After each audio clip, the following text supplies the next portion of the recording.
Hey, what's going on, guys, and welcome back to the channel. And for today, I am going to show you how you can disconnect Instagram from your Facebook. Now, this is going to be quick and easy, so let's do this.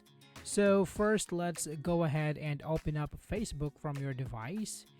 And from here, tap on your profile on the top right side. Now, from here, tap on the settings icon right here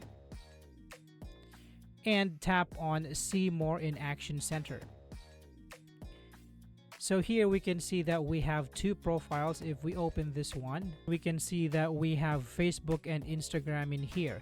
So let's tap back, and from this one you can scroll down and tap on Accounts.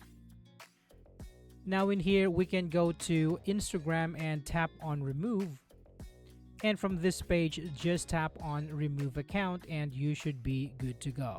Alright, so that's it for this video, guys. This is how you can disconnect your Instagram from your Facebook. I hope this is helpful for you. Thank you for watching, and I will see you on the next one.